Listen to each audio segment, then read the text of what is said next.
الحمد لله وحده والصلاة والسلام على من لا نبي بعده.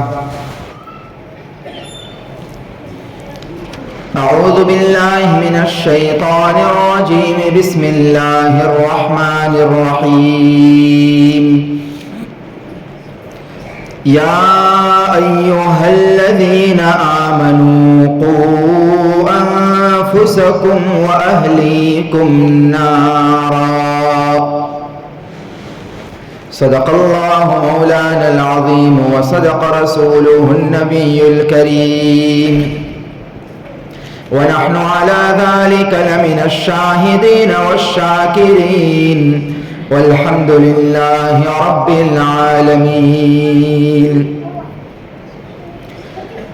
اس وقت کا ایک اہم مسئلہ جو لوگوں کی زبانوں پر عام ہے اور جو ٹاک آف دی ٹاؤن بنا ہوا ہے وہ ہے مسلمان لڑکیوں کا غیر مسلم لڑکوں کے ساتھ شادی کرنا.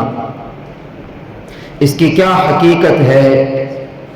گزشتہ جمعہ کو اس پر ہم نے کچھ گفتگو سنی تھی. ایسے واقعات اگر مسلم سماج میں دو چار بھی ہو تو حقیقت یہ ہے کہ اس کے اسباب پر ہمیں غور کرنا چاہیے اور اس کے حل کی ضرور کوشش کرنا چاہیے. یہ ہم سب کی دینی اور ملی ذمہ داری ہے. علماء کرام نے اس کے بہت سارے اسباب بیان فرمائے ہیں. اس کے حل کے لیے بہت ساری تجویزیں اور بہت ساری تدبیریں بیان فرمائی ہیں. مختصر انشاءاللہ آج اسی پر ہم کچھ گفتگو سنیں گے. 10 اسباب یہاں لکھے ہیں اور بھی ہو سکتے ہیں. ان میں سے سب سے پہلا سبب مسلمان لڑکیوں کا غیر مسلم لڑکوں کے ساتھ چلے جانے کا ایک سبب یہ بھی ہے شادی بیاہ میں ہونے والی فضول خرچیاں. شروع کے 4 اسباب وہ ہیں جو فقیہ العصر حضرت مولانا خالد سیف اللہ رحمانی دامت برکاتہم نے خود لکھے ہیں اور آج سے 3-4 سال پہلے لکھ چکے ہیں. یعنی یہ میں اپنی طرف سے نہیں کہہ رہا ہوں, ایک بڑے مفکر اور بڑے عالم دین کا گویا کہ تجزیہ ہے اور ان کا انالیسس ہے کہ یہ اسباب ہے ان واقعات کے پیچھے. حضرت نے یہ پہلا سبب تحریر فرمایا کہ شادی بیاہ میں ہونے والی فضول خرچیاں. لاکھوں روپے کی شادیاں جو ہمارے یہاں ہوتی ہیں, ظاہر ہے ایک غریب آدمی جب تک اس کے پاس اس کا انتظام نہ ہو اپنے بچے یا بچی کی شادی کرنے کا سوچ بھی نہیں سکتا. وہ اس کے لیے انتظام کرتا ہے اور انتظام کرنے کے لیے اسے ایک لمبے زمانے تک انتظار کرنا پڑتا ہے. اور ظاہر بچے اور بچیاں جو بالغ ہو چکی ہیں وہ اپنی خواہشات کو پورا کرنے کے لیے وہاں تک انتظار نہیں کر سکتی, لہذا اس کے نتیجے میں وہ غلط راہ پر بھی چلی جاتی ہے. اور بہت سی مرتبہ غریب گھرانے کے ماں باپ جن کا دین سے کوئی زیادہ واسطہ نہیں ہوتا وہ یہ سمجھتے ہیں کہ اتنا لمبا چوڑا خرچہ اور اپنی بیٹی کے نکاح کا جو بوجھ اس پر ہے, جو ذمہ داری ہے, وہ کسی بھی طرح پوری ہو جائے. یہاں تک کہ جو دین سے بالکل دور ہے وہ سامنے رشتہ ملنے والا چاہے دینداری ہو یا نہ ہو, حتیٰ کہ ایمان بھی نہ ہو, پھر بھی وہ یہ سمجھتے ہیں کہ بس بھلے اپنی بیٹی کا نکاح ہو گیا اس کا گھر بس جائے, وہ اسے کافی سمجھتے ہیں. اگر یہ نہ ہو, اگر آسان نکاح ہو, بالکل سادگی والے نکاح ہو تو بھی انشاءاللہ تعالی بہت حد تک اس پر قابو پایا جا سکتا ہے. اس لیے کہ جب آسان اور سادگی والے نکاح ہوں گے, غریب سے غریب گھرانے کے ماں باپ بھی اپنے بیٹی کا آسانی سے جلد از جلد کسی مسلمان لڑکے سے نکاح کرنے کے لیے تیار ہو جائیں گے. اس سے پہلے بھی آپ نے یہ باتیں سنی تھی.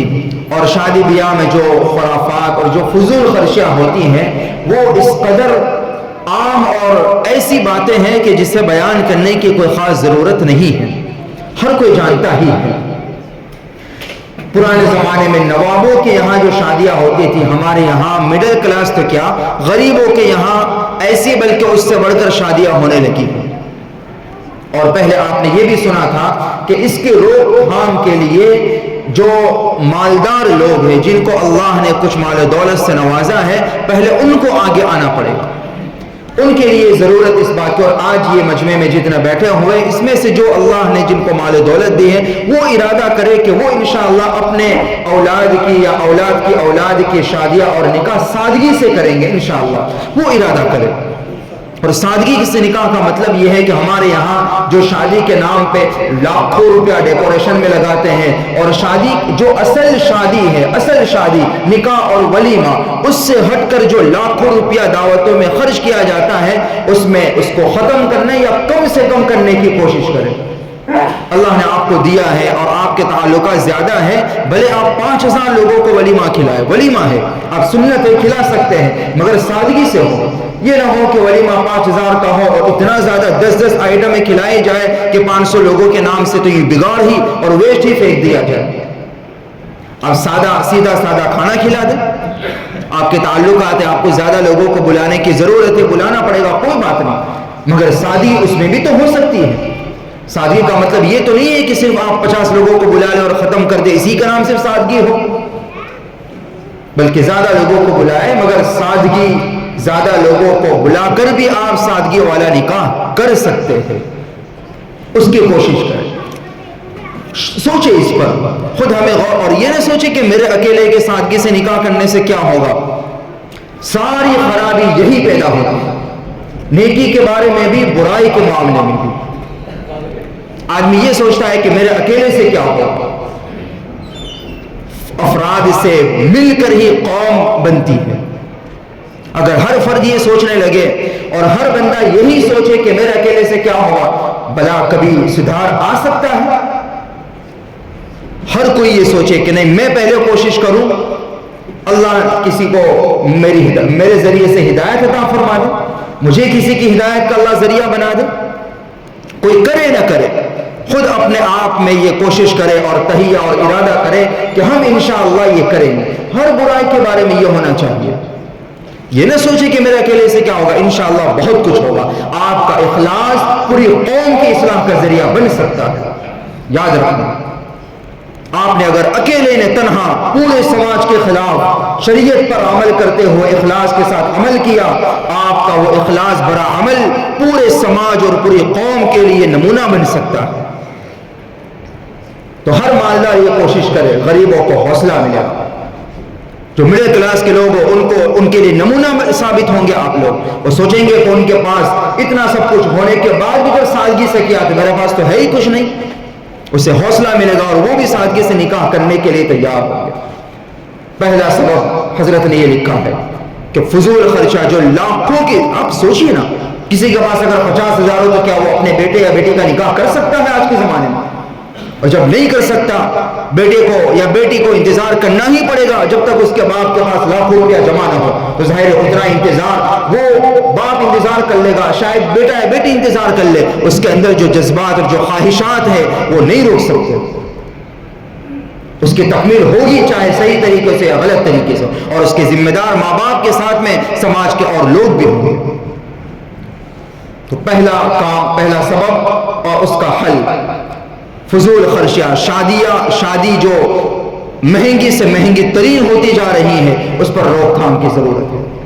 علماء نے یہ جملہ لکھے، بارہا آپ سن چکے ہیں کہ جہاں شادیاں مشکل ہوگی زنا آسان ہی ہوں گے، اور جب شادیاں آسان بنا دی جائے گی نکاح انشاءاللہ زنا انشاءاللہ خود بخود کم اور ختم ہو جائیں گے. دوسرا سبب، مسلم لڑکوں کی تعلیمی پسماندگی. یہ بھی بڑا سبب حضرت نے لکھا ہے. مسلمان بچوں میں ایجوکیشن کی کمی.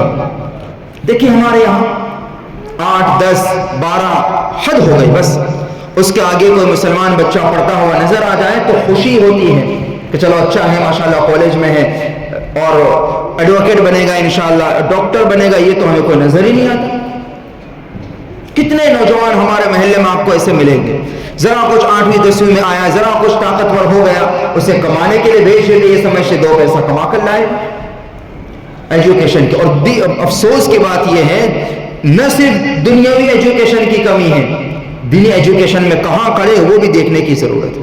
کبھی مدرسے میں آئے اور پوچھے استاد صاحب سے کہ کیا حال ہے بچوں کی تعلیم، اور اس کے ذمہ دار صرف مدرس نہیں ہوتے، اس کا تجربہ بارہا ہوتا رہتا ہے. ذرا اسکول کالج کا نام بیچ میں آ گیا فوراً ہٹا دیا جاتا ہے.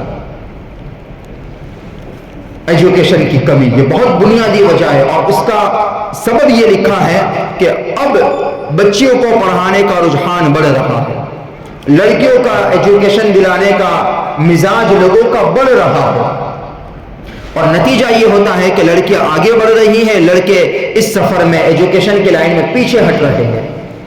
دونوں کو اپنے جوڑ کا رشتہ نہیں مل پاتا. لڑکیاں جب پڑھ لکھ کر آگے بڑھتی ہیں اور اپنے سماج میں اس کے جوڑ کا اسے لڑکا نہیں ملے گا، اور دوسرے سماج میں اس کے جوڑ کا اسے رشتہ مل جائے گا، تو ظاہر ہے پھر وہ دینداری میں کمی بھی ہوتی ہے، اس وجہ سے وہ مذہب بھی نہیں دیکھتے.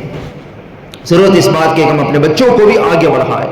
اپنے بچوں کا مزاج پہلے سے اسلام نے ایجوکیشن سے روکا ہی کر. یہ تو الزام لگاتے ہیں مسلمانوں پر، ورنہ سب سے زیادہ زور خدا کی قسم اسلام ہی نے دیا ہے تعلیم پر. جتنا زیادہ تعلیم کی ترغیب اسلام نے دی ہے کوئی اور مذہب میں تصور ہی نہیں ہو سکتا، لیکن ہم ہی نے اس کو چھوڑ دیا. تو ضرورت اس بات کی ہے کہ مسلمان لڑکوں کو بھی دینی تعلیم تو پہلی اولین، جیسے نماز پڑھنا فرض عین ہے نا، دینی تعلیم دلانا بھی فرض عین ہے. یاد رکھیں مکتب کی تعلیم کے بارے میں علماء نے اس زمانے میں یہی فتویٰ دیا ہے. مکتب کی تعلیم دلانا، دین کا بنیادی علم سکھانا تو فرض عین ہے، ضروری ہے. مگر ہم تو یہاں تک کہتے ہیں کہ دنیاوی لائن میں بھی دین کے ساتھ ساتھ، دینداری کے ساتھ ساتھ ایجوکیشن ضرور دلائیں. دینداری کے ساتھ یاد رکھیں، اگر دینداری نہیں ہے تو ایسی ایجوکیشن اور ایسی تعلیم کو ہم بالکل پس پش ڈال دیتے ہیں. ایسی تعلیم کی پھر کوئی ضرورت نہیں ہے جس تعلیم کے بعد میں اس کا ایمان ہی سلب ہو جائے، اس کے اندر سے دینداری نام کی چیز نکل جائے. ایسے ایجوکیشن کی بھی ہمیں ضرورت نہیں. دینداری کے ساتھ میں بچوں کو دنیاوی ایجوکیشن اور تعلیم دلانے کی بھی سخت ضرورت ہے، ورنہ اس کا برا نتیجہ وہاں جا کر نظر آئے گا کہ بچہ تو آگے بڑھے گی، ان کے جوڑ کا رشتہ، ان کی تعلیم جو ہے اس کے لحاظ سے لڑکے اگر اس معیار کو ان کو نہیں ملیں گے وہ دوسرے مذہب کی طرف مائل ہو جائیں گے. تیسری وجہ مخلوط تعلیم، بہت بنیادی اور میں سمجھتا ہوں آج کے دور کی سب سے بڑی خرابی، سب سے اہم سبب مخلوط تعلیم، کو ایجوکیشن. اس پر بھی کچھ بولنے کی ضرورت ہے. بچہ شروع سے junior class, senior class, first, second, 12ویں تک، کالج تک جب لڑکیوں کے ساتھ میں مل کر پڑھے گا تو ظاہر ہے اس کا جو نقصان ہوگا یہ فطری ہے. اس پر اگر ہم چلائیں بولے، اور پھر آج کے زمانے میں یونیفارم دیکھیں اسکولوں کو، خود ماں باپ اپنے بچیوں کو اسکرٹ پہنا کر پیچھے بٹھا کر لے کر جا رہے ہیں. ان سب کے باوجود بھی اگر ہم شکایت کریں غیر مسلموں کی، مجھے معاف فرمائے، سب سے پہلے ہمیں اپنے آپ کو سدھارنے کی ضرورت ہے. مت کیجیے پھر ان کی شکایت.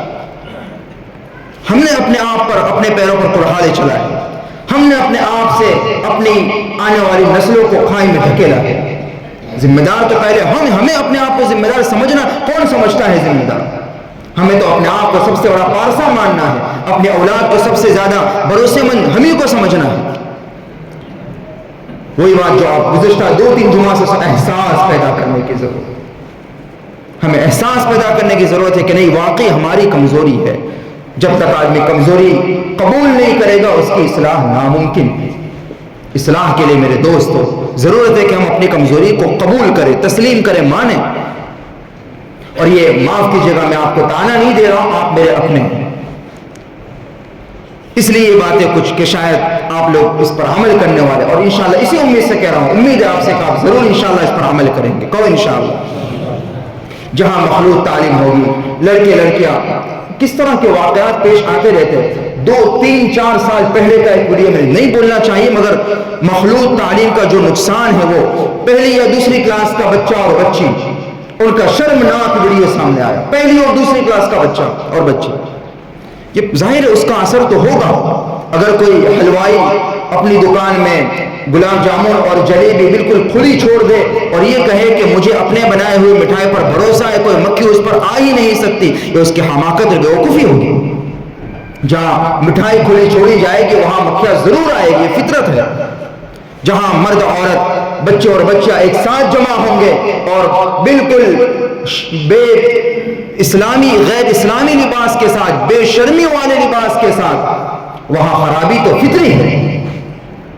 اس لیے ضرورت اس بات کی، علماء کئی زمانوں سے اس پر فکر مند ہے اور اس کی ترغیب دلاتے رہے ہیں کہ کو ایجوکیشن کو ختم کیا جائے۔ سب سے پہلے تو مسلم مینجمنٹ کے تحت جو اسلامی اور بچیوں کی اسکولیں اور جونیئر کالج وغیرہ ہو، وہاں اپنی بچیوں کو داخل کرایا جائے۔ اگر نہیں ہے، وہاں سیٹیں کم پڑتی ہیں، وہاں ایڈمیشن فل ہو جاتے ہیں، اس کا مطلب تو یہ ہے نا کہ ضرورت ابھی ایک سے پوری نہیں ہو رہی ہے، اور زیادہ ضرورت ہے، اور اس طرح کی اسکول اور کالجوں کو قائم کیا جائے، اور اس کے لیے سرمایہ دار آگے بڑھیں۔ حضرت ہی نے یہ باتیں لکھی ہیں کہ اگر اللہ توفیق دے تو نو پروفٹ نو لاس کی بنیاد پر اس طرح کے ادارے قائم کیے۔ آج تو جتنے بھی اس طرح کے تعلیمی ادارے ہیں، اسکول کالجیں ہیں، وہ بالکل پروفٹ کے بڑے بھاری بھرکم پروفٹ کے بنیاد پر چلتے ہیں، مگر جن کو اللہ تعالیٰ نے مسلمانوں میں سے مال و دولت سے نوازا ہے، وہ کم سے کم یہ کرے کہ نو پروفٹ نو لاس کی بنیاد پر، یا چلو کچھ پروفٹ ان کا نکال بھی لیں تو کم سے کم یہاں انویسٹمنٹ کرنے کی کوشش کریں، جہاں وہ اور جگہوں پر انویسٹ کرتے ہیں اس جگہ پر انویسٹ کر لے وہ، اور اپنی قوم کے لیے یہ کرے کہ کم سے کم پروفٹ میں یہ کام کرے، تھوڑا ان کا بھی فائدہ ہو جائے گا، اور ان کی برکت سے، ان کے ذریعے سے قوم کا ایک بہت بڑا کام ہوگا۔ اور بہت بنیادی ضرورت ہے آج یہ جو غیر مسلموں کے ساتھ اور جو بالکل اخلاق سوز واقعات پیش آتے ہیں اس کے لیے بھی، اور مسلمان بچوں کے ذہنوں کو مرتد بنایا جا رہا، اس کے لیے بھی یہ ضروری ہے۔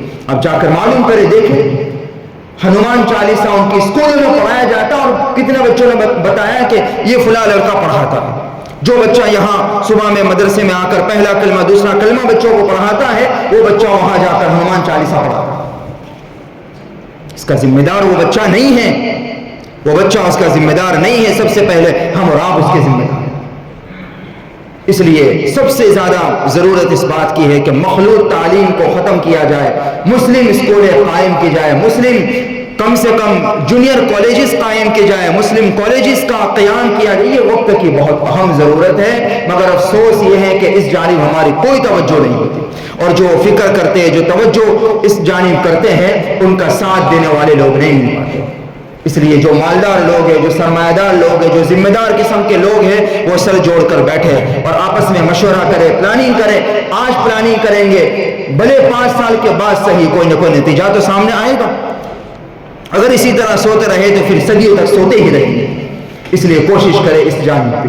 اور نمبر 4، مخلوط ملازمت۔ حضرت نے 4 اسباب لکھے۔ مخلوط ملازمت یعنی آپس کی کو ملازمت، آپس میں مرد اور عورتوں کا ایک جگہ ملازمت کرنا اور جاب کرنا، ظاہر یہ بھی ایک بنیادی سبب ہے، اور یہ ایسا خطرناک سبب ہے کہ شادی شدہ مسلم عورتیں بھی ان کے جال میں پھنس جاتی ہیں۔ اور ظاہر ہے یہ بھی ظاہر فطری چیز ہے، جب صبح سے شام تک، مہینوں تک، سالوں تک ایک ساتھ میں مردوں کے ساتھ میں وہ جاب کرے گی، ملازمت کرے گا، ہم کسی پہ الزام نہیں لگاتے، مگر خطرہ ضرور ہوگا، خطرہ ضرور ہوگا۔